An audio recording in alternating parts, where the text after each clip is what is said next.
I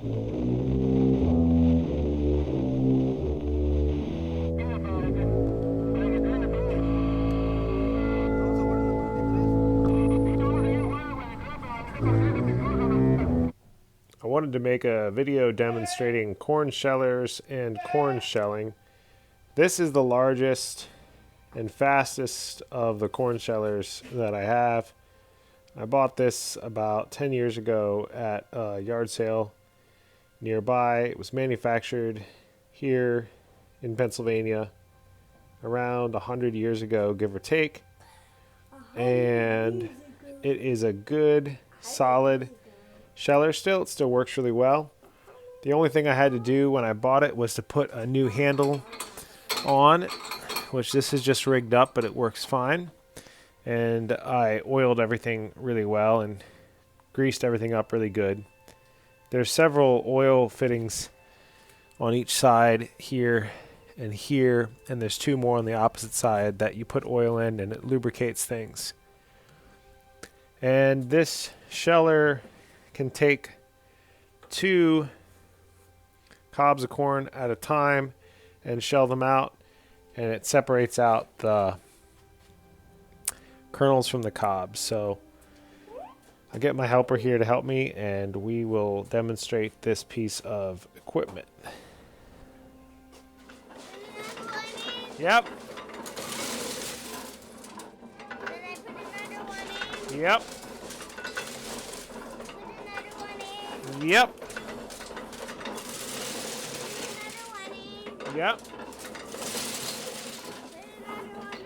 Yep. Yep. Yep.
It's nearly impossible to make out at this point, but as best as I can tell, this piece of equipment is made by Mountville Manufacturing Company out of Mountville, Pennsylvania, and it would have been built actually more like in the 1890s is probably a reasonable time frame, 1880 to 1900.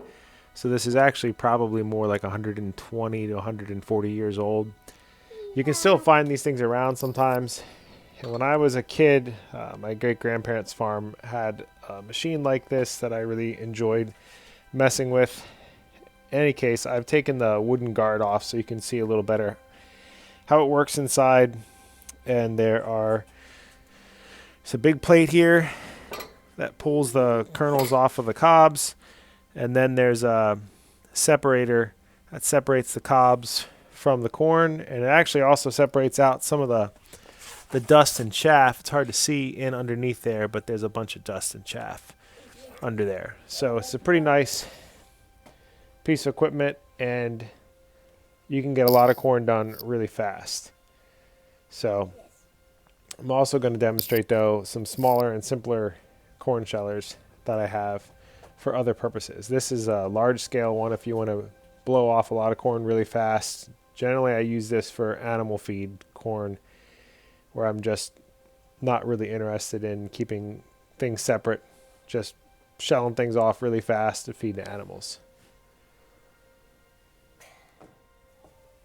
This is another hand crank corn sheller. This is a simpler, more basic model. This is manufactured by the Root-Heath Manufacturing Company that was out of Plymouth, Ohio, and it was probably manufactured somewhere between 1904 and 1920. So this is approximately 100 years old. It's cast iron, and it's a simple operation. I have it mounted on the side of this box, and it can be used that way to shell out corn. And we're going to see what we can do here to get some corn shelled out with this little bit simpler and smaller corn sheller.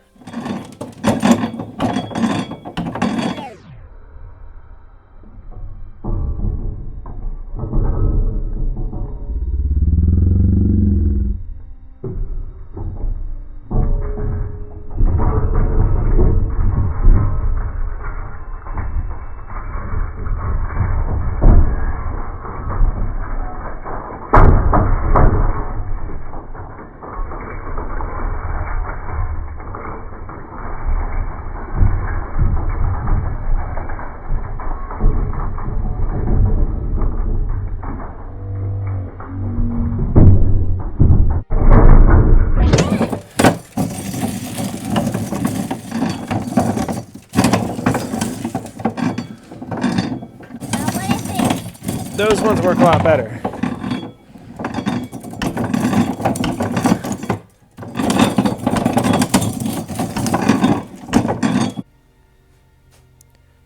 So some problems with this one is that it tends to throw the corn around a lot more. It doesn't separate out the cobs from the corn, although I think in theory it's supposed to. If I had a helper, another person helping me do this, I think there's a way to kind of catch the cobs as they come out. Part of the problem too is that the corn here is very irregular. There's a lot of different varieties, types of corn, sizes and shapes, and it's hard to set the adjustment on this thing so that it works perfectly with all the different types. The sweet corns were really problematic. The flints seem to work a little bit better. But in any case, you can pick this stuff out fairly easily when it's all said and done. And this is certainly faster and easier than doing it by hand, but I would tend to use this more for doing a smaller quantity of corn. If I wanted to keep special seed corn separate, or if we wanted to keep some special corn separate, if we wanted to grind corn for eating, etc. So that's one way to do it. And then I'll show shortly here the final way. And if you look down in the bottom here, I can pull the plug here and then sweep the corn out into a catch bin. And that's how you get the corn out of the box. I have the box permanently mounted onto a stand. So that's that. And this tries to minimize, the lid here I built tries to minimize some of the corn flying around.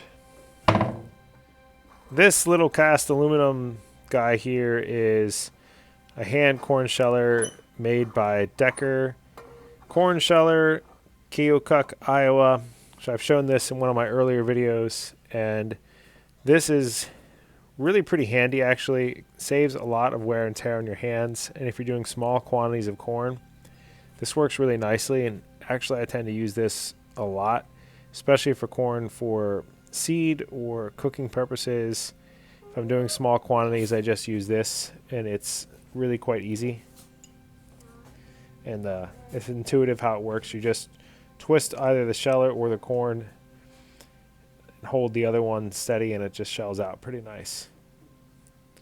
Alright, so why am I shelling out all this corn now? Well, this is the reason why.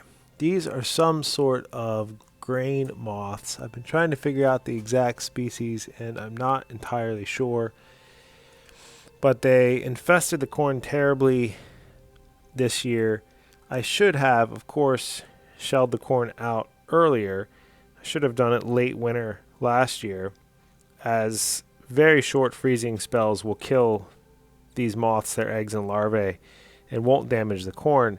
I didn't get around to it, and I've had corn, especially flint corns, hang up for as long as 2 years with minimal insect damage. For whatever reason this year, I suspect because of the strange weather we've had, the corn was just about decimated by these moths, and I was forced to go through about a month ago and sort through the seed corn and pick out the good sound seed corn one kernel at a time with a screwdriver to save the stuff I wanted to save for seed. As far as eating corn, I don't really have anything left to speak of. One thing to note, though, was that, of course, the flower corns were affected much worse than were the flint corns, and the white flints were affected much worse than red flints, which is an interesting thing to note if you're trying to select away from insect damage. That flower corns and sweet corns get attacked first, and then white corns and the flints get attacked first. But I did manage to salvage enough to go forward with of all of the breeding projects that I'm working on. And this is the moth problem. There's also the mold problem, which we will demonstrate that a little bit. Although the mold problem wasn't significant on any of the corn here we shelled out, as I did pick through the corn and pulled some of the moldier stuff aside. And I don't intend to feed moldy stuff to the animals. But as far as human usage goes, I'm not that interested in anyone having to eat any of the corn this year. But the moth-infected stuff can be given to the chickens, and that's the route we're going to go here. So maybe there's a little bit of extra protein in it for those guys. Alright, this is a demonstration of the terrible mold issues I had on some of the corn. Primarily it was flower corn. You can see they're all molded up. Yep. And I saw little bits on some of the flint corn, but it really wasn't too bad on the flint corn. And the flower corn, it was hit pretty bad. And this corn was hung up inside a shed, and it still got like this because we had 10-15 days sometimes this summer where it was never sunny and where it rained every day and where the humidity was 95%, and things just molded. This is the downfall to flower corn. I should have brought it in and shelled it out earlier, and that would have solved it. Also, you can see really well on these the holes in the kernels.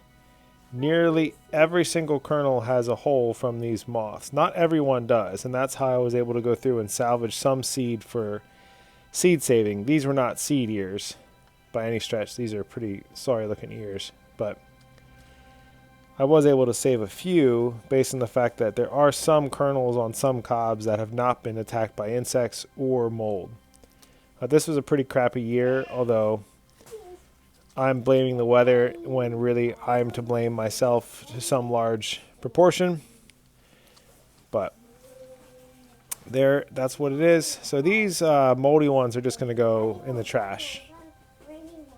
Thought I'd show the sweeping out process here.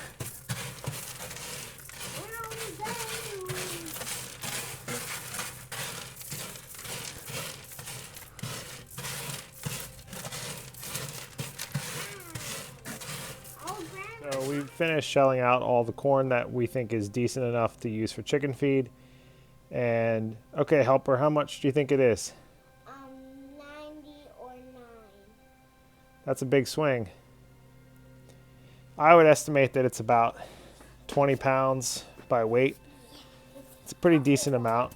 This is some, even though it's messed up, this is still pretty decent heavy corn, so it's a shame that we don't get to eat it, but we can still give it to the chickens, and it's tolerable for that use. And we had a nice chance to play with our corn shellers. We're going to cover them up for the year now, and we won't get them out again until next year. Next spring or next fall? Be next fall, actually. It'll be next fall, not next spring. Okay, thanks for watching our corn shelling and corn seed disaster video.